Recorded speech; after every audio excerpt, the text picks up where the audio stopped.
First contact and invasion. The Vrexian Empire had been watching Earth for nearly a century.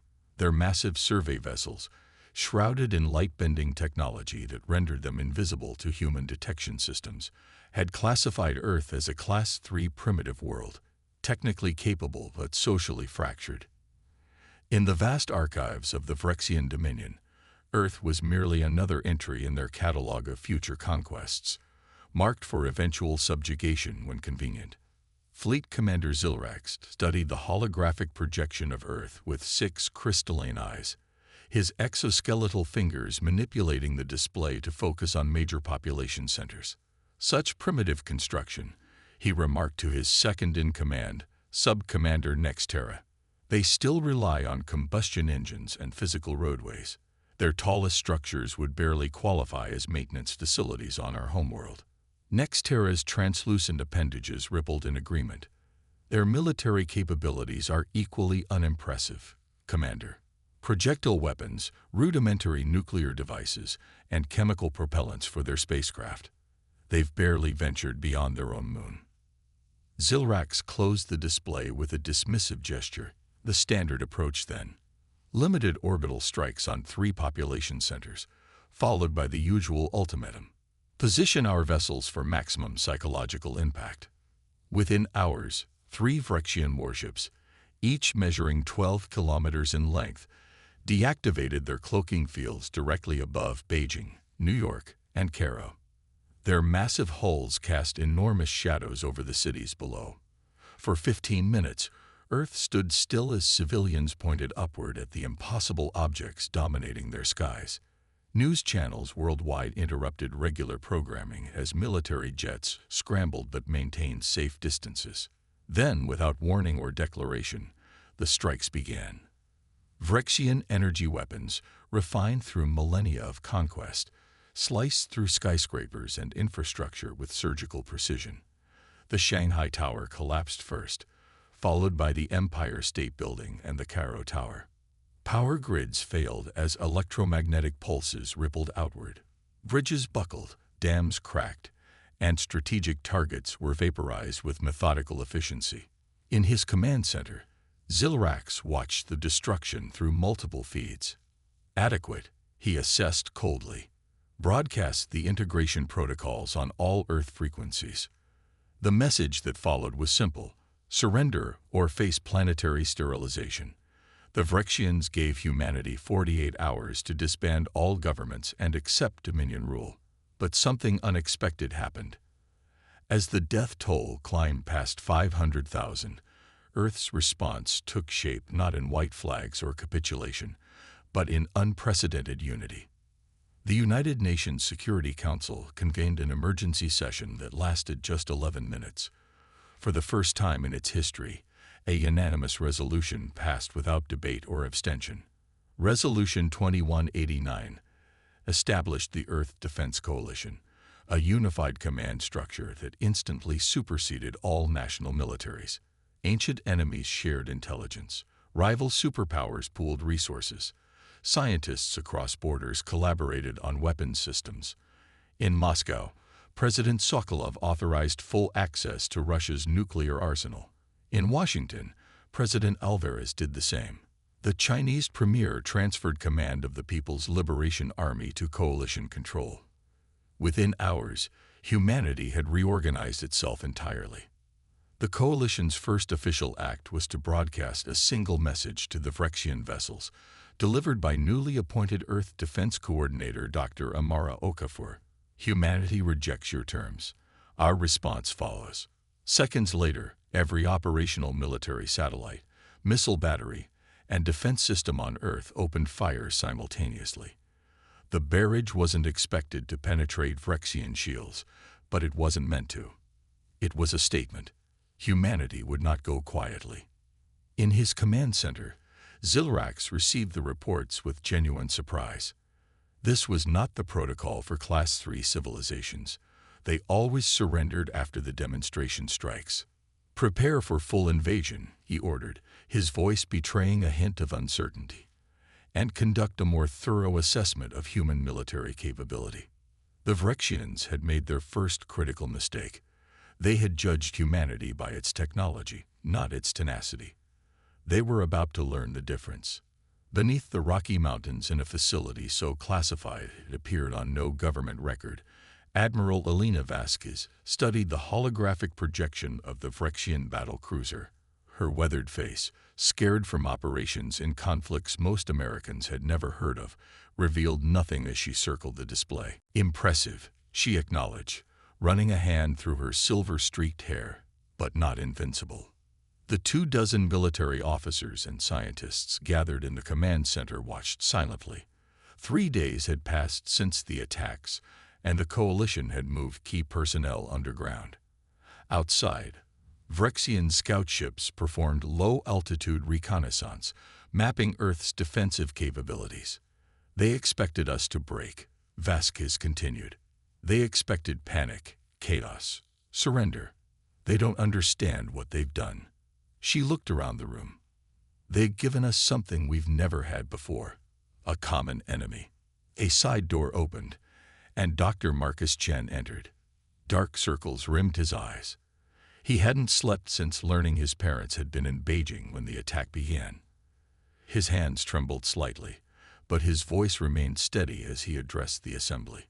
"Project Prometheus is ready," he announced, pulling up technical schematics on the main display. "What you're seeing was supposed to be theoretical for another decade, but we've accelerated development." The display showed an engine configuration unlike anything conventional physics could explain. Quantum displacement fields, spatial folding mechanisms, gravitational manipulation arrays. "We didn't build this for war," Chen said quietly. "We built it to reach the stars. But now," he took a deep breath, "with modifications, these engines can power vessels capable of reaching the Phyrexian forward outpost at Alpha Centauri in less than 96 hours. General Rebecca Hammond, Joint Chiefs Representative to the Coalition, leaned forward. "Dr. Chen, are you telling us you've solved faster-than-light travel?" "Not exactly," Chen replied. "We're not moving through space faster than light. We're folding space itself." Across the room, Admiral Tanaka from Japanese Naval Intelligence raised her hand. "We've intercepted and partially decoded their communications. The Phyrexians are mobilizing an invasion fleet. They estimate deployment to Earth within 1 week." Admiral Vasquez's expression hardened. "Then we strike first. Dr. Chen, how many vessels can you outfit with your technology?" "4," he answered. "We have materials for 4 ships, small ones." Vasquez nodded. "That's enough. I need 16 volunteers, specialists in asymmetrical warfare, infiltration, and adaptive tactics." The room fell silent until Major Samira Kari, commander of the 7th Special Forces Group, stood. "I'll go. My team specializes in impossible missions." "As will I," added Captain James O'Neill of British SAS. "My unit has trained for extraterrestrial scenarios since the Roswell protocols were established." One by one, others volunteered, former enemies becoming comrades with a shared purpose. For the next 72 hours, the mountain facility transformed into a launch site. Engineers worked alongside soldiers adapting Chen's experimental craft. Intelligence officers compiled everything known about Phyrexian physiology and technology from the attack debris. The vessels that emerged from the facility bore little resemblance to conventional spacecraft. Black, angular shapes with no visible propulsion systems. They seemed to absorb light rather than reflect it. The Coalition named them Wolves, Earth's first interstellar predators. On the launch day, Admiral Vasquez addressed the small team on a private channel. "Humanity has never faced extinction before. We've fought each other, we've battled disease and disaster, but never a force that could wipe us out completely. Today, we're not just fighting for our countries or our families. We're fighting for our species." Dr. Chen monitored from mission control as the countdown began. His hands still trembled, but now with purpose rather than grief. "Operation Dire Wolf is go," he announced. "Godspeed." The 4 vessels disappeared with barely a whisper, leaving behind only a momentary distortion in the air and the hopes of a planet. The counterattack. The Vrexian outpost at Alpha Centauri was a marvel of engineering. A massive ring structure orbiting the red dwarf star Proxima Centauri, housing 7,000 personnel and serving as the forward observation post for Earth's eventual occupation. Administrator Voxtal, station commander for the past 6 cycles, considered his posting a disappointment. Monitoring primitives was hardly the prestigious assignment he had trained for at the Dominion Academy. His boredom ended abruptly when proximity alarms blared across the command center.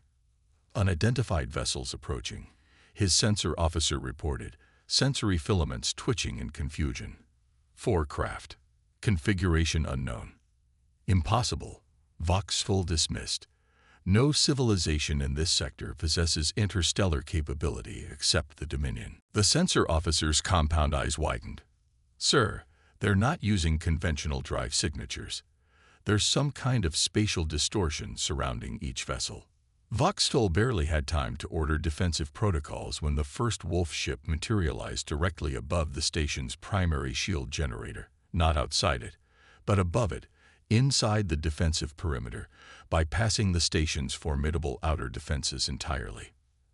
Admiral Vasquez's voice crackled over the Vrexian emergency channel, translated through systems reverse-engineered from the attack debris. Attention Vrexian outpost. This is humanity's response to your unprovoked aggression. You have 5 minutes to surrender.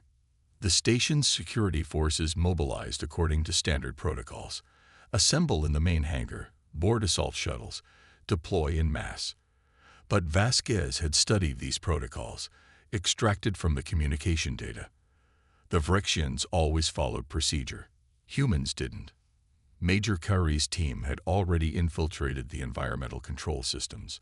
As the Vrexian security forces gathered in the hangar, she adjusted the atmospheric composition. Not enough to kill, just enough to disorient. The Vrexian respiratory system was sensitive to nitrogen levels. A slight increase caused confusion without triggering emergency sensors. Meanwhile, Captain O'Neill's squad targeted the station's power distribution nodes with precision charges, not to destroy, but to isolate. Each section of the station became cut off from central command. This is not how primitives fight. Voxtal sputtered as his command center lost connection to one system after another. There is no honor, no direct confrontation. His communications officer turned from her console. Sir, they're broadcasting to all personnel simultaneously, bypassing command channels. On every screen throughout the station appeared a human face. Vasquez, speaking in flawless Vrexian language. Your commanders have lied to you about us, her message began. We are not primitive, merely different. We've evolved to survive against overwhelming odds. On Earth, we call this asymmetric warfare. You have superior technology, but we have something you've forgotten. Adaptability. Throughout the station, Vrexian crew members hesitated. This wasn't in the protocols. The humans weren't behaving like any species they had encountered before. By the time Vasquez's team breached the command center, 3/4 of the station had surrendered without firing a shot. The remaining quarter was isolated and contained.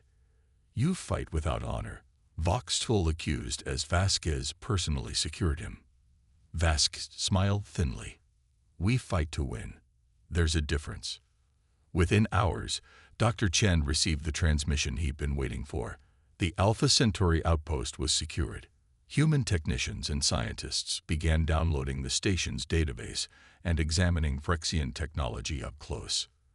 Their shield harmonics, Chen realized, reviewing the data. They're vulnerable to phase inversions at specific frequencies. And their weapon systems, they've never developed projectile technology. They rely entirely on energy weapons. Back on Earth, manufacturing facilities began retooling based on Chen's findings. Engineers adapted Vrexian shield technology to human specifications, but added a critical component the aliens had never considered: randomized frequency modulation, a technique derived from Earth's electronic warfare systems. In orbit around Proxima Centauri, Vasquez's team prepared for the next phase. They had captured not just a station, but intact Phyrexian vessels. Send the coded message to Earth. Vasquez ordered.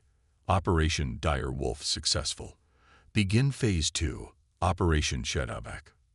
Fleet Commander Zilrax stood motionless before the Phyrexian High Command, his exoskeleton dulled with stress as he delivered the unthinkable news. The Alpha Centauri outpost has fallen to human forces, he stated, his voice devoid of emotion. All 7,000 personnel either captured or contained. Administrator Vox Tull is presumed captive. The 9 members of the High Command stirred in their elevated semicircular days. Grand Dominator Zexvor, eldest of the collective leadership, leaned forward. Impossible, he declared. The humans possess no interstellar capability. They didn't, Zilrax corrected. They do now. He activated a holographic display showing the distorted space-time signatures recorded just before the outpost communications went silent. They're using some form of quantum folding technology, he explained. Crude, but effective. They bypassed our outer defenses entirely. Grand Dominator Zexvor's facial membranes flushed dark purple, a sign of extreme agitation among the Phyrexian elite. This cannot stand, he announced. Prepare a punitive fleet. I want those primitives exterminated and their leaders brought before me. Within days, the Phyrexian response fleet assembled near the orbit of Neptune. 40 warships, each carrying enough firepower to level a continent. Commander Nextera, Zilrax's most trusted subordinate, led the formation toward Earth. Standard battle configuration, she ordered. Full shields, weapons charge. We'll make an example of their orbital defenses first, then target their military installations. What the Phyrexians didn't know was that the coalition had prepared for this moment. Deep in the scattered debris and ice fragments of the Kuiper Belt, 32 captured Phyrexian fighters lay in wait, each modified with Earth technology and piloted by human crews. Dr. Chen, monitoring from a hidden base on Europa, checked the final calculations. Major Kauri, are your teams in position? Affirmative, Kauri replied from her fighter. All units cloaked and ready, waiting for the predators to enter the kill zone. The massive Phyrexian fleet moved with practiced precision, each ship maintaining perfect formation as they approached Earth's orbital plane. Their sensors sweat for conventional defenses, satellites, orbital platforms, missile installations, finding only the scattered remnants of Earth's primitive space technology. Pathetic, Commander Nextera observed. They've mounted no meaningful defense. Begin the primary attack sequence. At that moment, Admiral Vasquez's voice cut across all Phyrexian communication channels. Now, the human-piloted Phyrexian fighters emerged from hiding, not in a frontal assault, but executing a maneuver no Phyrexian commander would ever consider. They targeted the fleet's communication relays first, then environmental systems, followed by navigation, not simply to destroy, but to disable and confuse. Commander Nextera's flagship lost contact with 23 vessels in the first 60 seconds of the assault. What is happening? She demanded, watching as her perfect formation dissolved into chaos. Return fire. Target those fighters. But the human pilots weren't maintaining position like Phyrexian pilots would. They darted between larger ships, using the Phyrexians' own vessels as shields, forcing the aliens to risk hitting their own fleet if they fired. Captain O'Neill's voice crackled over the emergency channel, deploying electromagnetic pulse weapons. The EMP detonations, technology the Phyrexians had never developed, cascaded through the fleet, temporarily disabling weapons and shields on 17 warships. In Earth orbit, Dr. Chen activated the next phase. The Coalition's remaining orbital platforms, retrofitted with Phyrexian shield technology, suddenly powered up, revealing themselves as more than the debris the Phyrexians had dismissed. Target their propulsion systems, Vasquez ordered from her command fighter. We want them stranded, not destroyed. The battle lasted 42 minutes. When it ended, 26 Phyrexian warships were disabled, 9 were destroyed by friendly fire in the confusion, and the remaining 5, including Commander Nextera's flagship, had retreated beyond the orbit of Pluto. On Earth, crowds gathered in streets and plazas, watching the battle unfold on giant screens. When news of the victory spread, a celebration unlike any in human history erupted. Former enemies embraced. Strangers wept together.